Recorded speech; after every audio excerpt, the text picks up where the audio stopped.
up guys, what's going on, and welcome back to York City, where we pick up exactly where we left off with the last episode, give or take a few days of course. I'm showing you this page because it's just come through on my inbox. We're on the fixture day itself, Bradford away from home.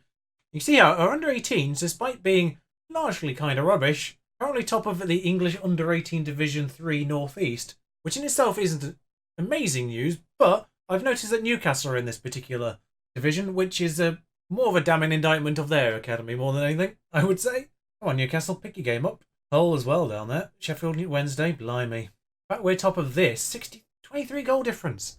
Having a whale of a time. But yes, of course, last time round was that disappointing turnaround from Wimbledon. But we do face my former save, the now known as Utilita Energy Stadium - Valley Parade. Gotta get it in there still. Yeah, going to visit my old team.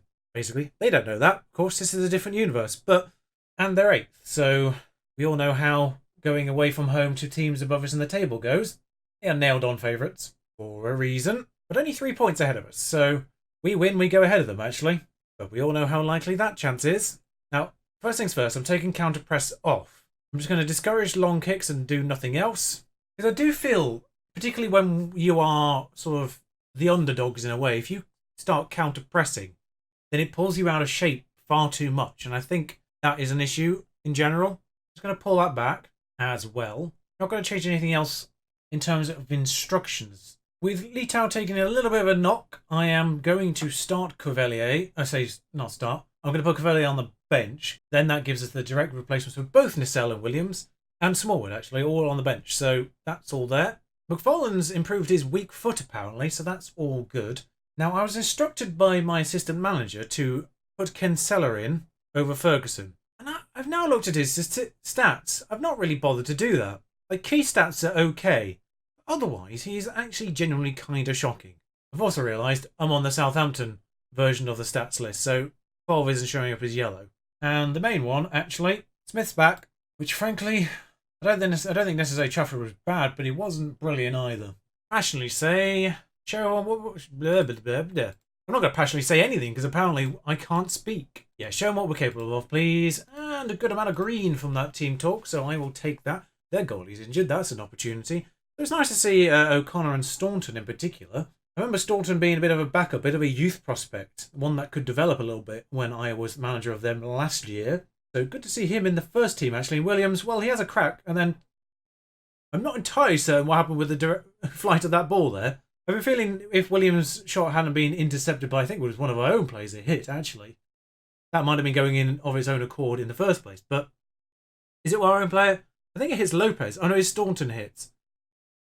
No, the ball does go directly, but I think the goalie's completely wrong-footed by something. Retai High gets another goal. Personally, I was kind of tempted to switch back to the winger format. This one, now we've had a little bit of a run-in with a different formation. It kind of, as I said in the last episode, it kind of does tend to refresh the former one if you switch back to it. But Tai High currently is banging the goals in, and I'm very reluctant to switch to a formation that doesn't include him, because he's only very good at attacking midfielder centre, and they nearly score. He can go further back, he can go further forward, but he is obviously prominent in that central attacking midfielder role, which doesn't exist in the winger format. And I'm obviously not going to be doing 4-2-3-1 at this particular stage, considering we are very much underdogs for most matches. And what happened there? Like the first shot, like the shot, okay, we're used to that by now, but why did he just randomly kick it out? Newell? It is interesting to see that very few of these players I recognise, actually. I know it's been 2 years in game, but I'm not sure if Bradford had a particularly large overhaul when they got relegated in the first place. Might explain a fair amount. And I seem to remember, actually, a lot of the players they had in when I did the save last year, they were all sort of free transfers in that year. So I'm not sure how many of them would have stuck around in the long term. But Williams now on this left, or what would be their left-hand side, doesn't get to Lopez, does get to them. Now that's a Gibson. Now I'm not sure which Gibson that is. McCartan, I think he was there. I'm not sure if I ever played him. Vaughan, I think I recognise. Devine, I think I recognise, sort of. I think they might have all been sort of in the youth teams on last year's game. I can't quite remember. It might be a little bit of a damning indictment of actually Bradford's fall than anything, that they've having to resort to those players. Or maybe they just regarded better in this year's game. Lopez, though, is gone wide again. He does love to do that. and occasionally he does manage to score. This being one of those occasions. But it's 2-0 with an intensely long celebration. There's a bit of a mix-up there in the middle, which we do manage to capitalise on. Lopez, see, just when you think he's gone like a little bit too wide, he is capable of pulling out that finish, as 20 goals in the season will attest to, I suppose. Whilst a lot of the time I'm just sat there going, he's gone too wide. Occasionally he does surprise me. You know what? You might be winning, but don't let your performance levels drop. I've said it, I've risked it, but I've also backed it up. So, with others speaking, that's not words. And they've made a change very early on here. It doesn't look like it was forced by any injury or anything, unless it was a very sudden one that I didn't see.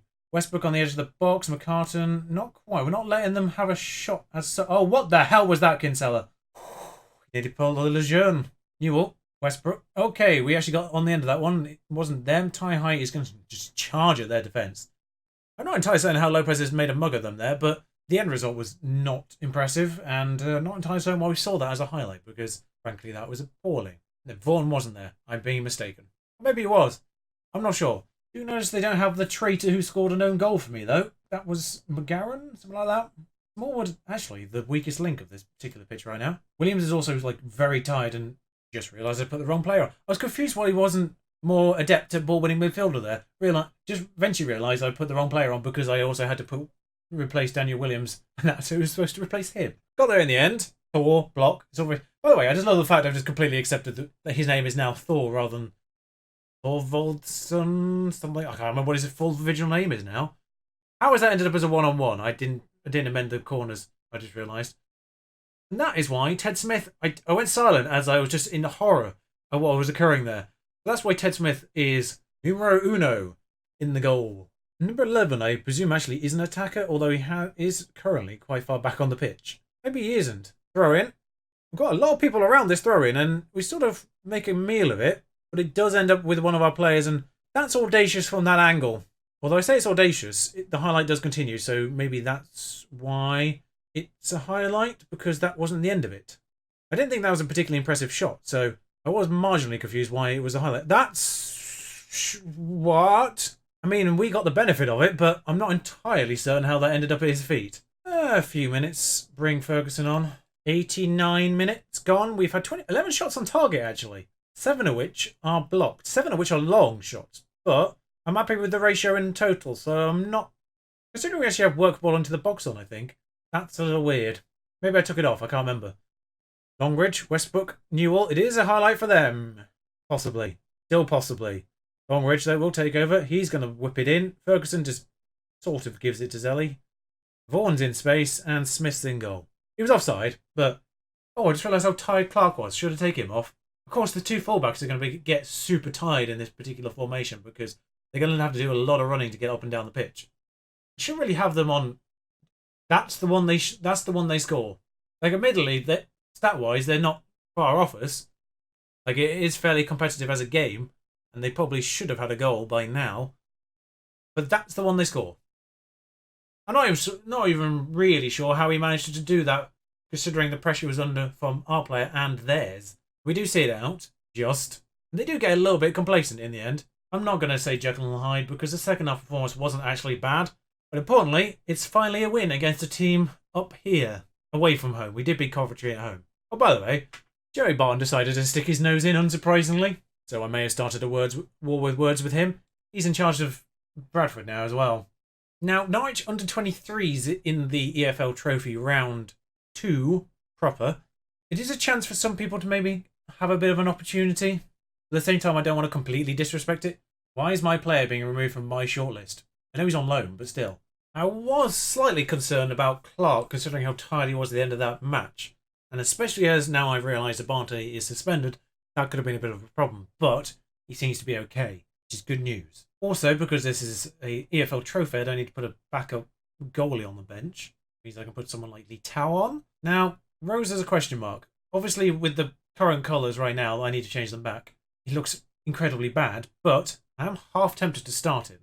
I think what we're going to do, though, is we're going to change a few players who maybe not be completely match fit, for instance, in the middle here. And, I think we'll leave them in those roles. Keep it reasonably strong. Yeah, now we're in the knockout. We can't go super weak on this. There's a few down here, obviously, completely unmatch fit. I think, to be honest, Rosa as much as I'd love to play him, the complete lack of match fitness is probably more worrying than his actual statistics for this particular match. I'm not sure why he's not getting games in the under 18s. He should be. I do need to put someone on the bench, so I might as well put him. Oh no, I suppose I need a right back on the bench, don't I? Well, they're super unmatched sharp as well.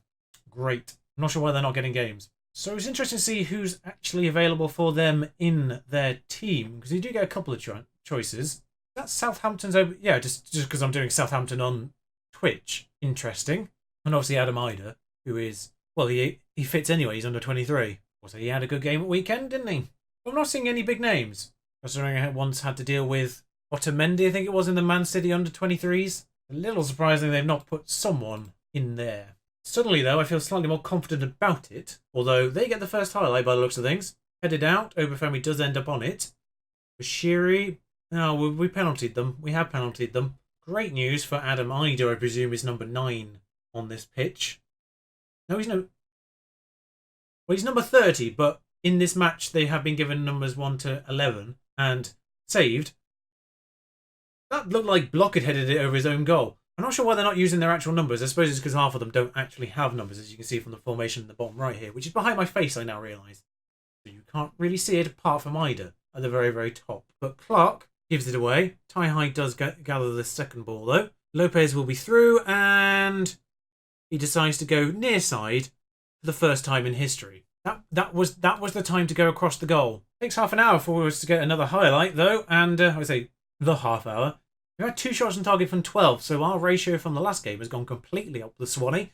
Lopez going to be provider on this particular one, I think. Yes, he is, and Cavalier gets the goal. Good. Right, we had a shot on target, which is the main thing. Well, the goal's the main thing, but a shot on target is helpful. But yeah, Lopez turns provider. I'm not entirely certain how many assists he gets normally, but dummies him. Oh, sorry, nutmegs him and provides it for Cavalier. Nice. And yeah, there's literally no one here, of course, because it's EFL Trophy.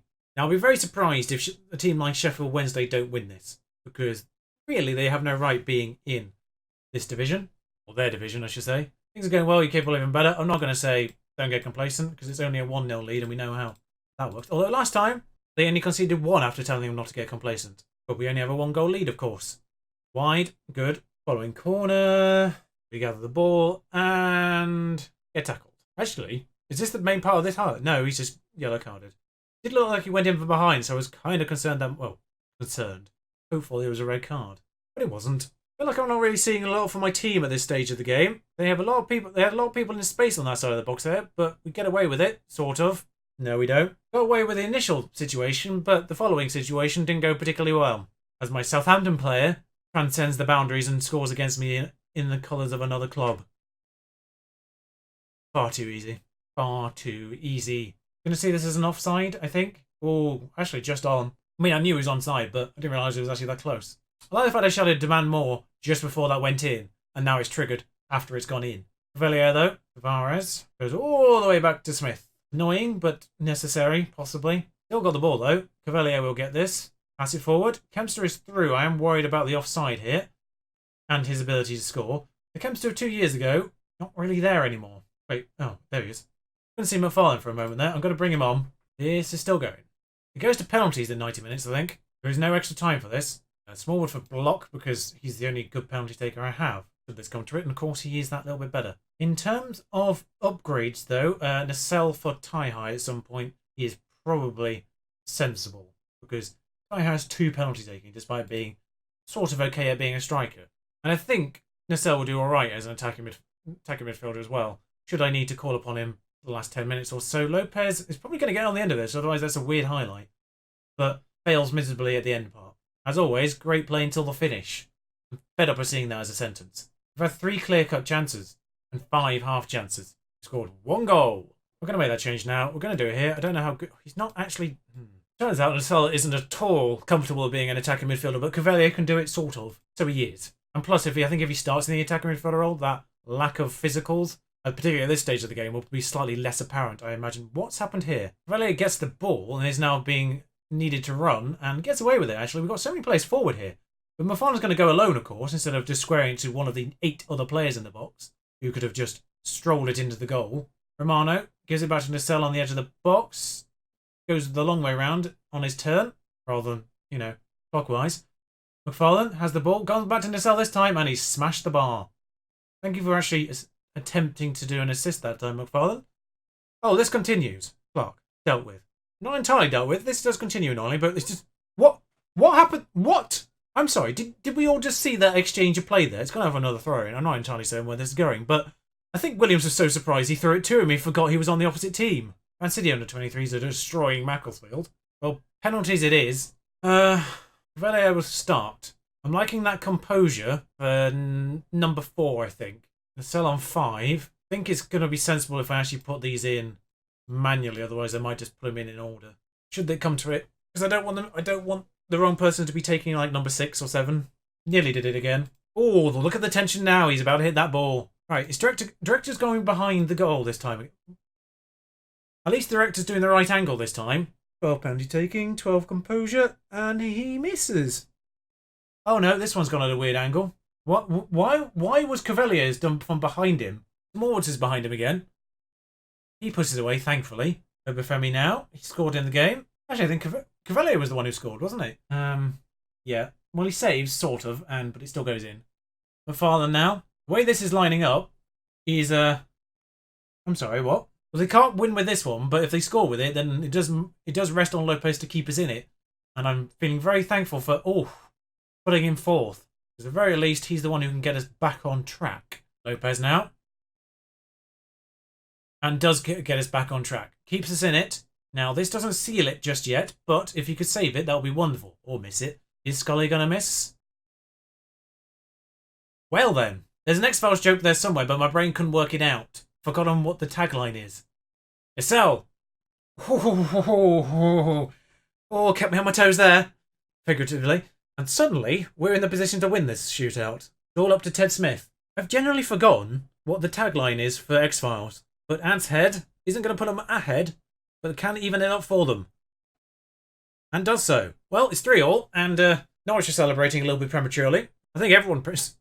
Like, as soon as anyone scores a penalty, they're all doing the aeroplanes in the background. I don't know why. It's not as if they've won just yet. Williams... Rubbish. Rubbish. What was that? Well, now it all relies on Ted Smith, who has saved 2, as Salmon can complete this turnaround. I do realise he's not pronounced Salmon, but he has missed. Tried to go a little bit too uphill, I think. Oh, God, I'm fed up with these long penalty shootouts now. Tavares. Not known for his shooting, and... that's why. This may generally be the worst penalty shootout I've seen on Football Manager in my personal career. Essentially, it's now become a game of who scores first. Smith, bail us out of this one. I'm so glad before this I said I was going to be taking this trophy seriously, and we could be crashing out in round 2. Admittedly, it's less games for us to have to worry about in the long run, but... Did we all see that, folks? Did we all see that? I'm sorry, can I get a replay on that particular save? What?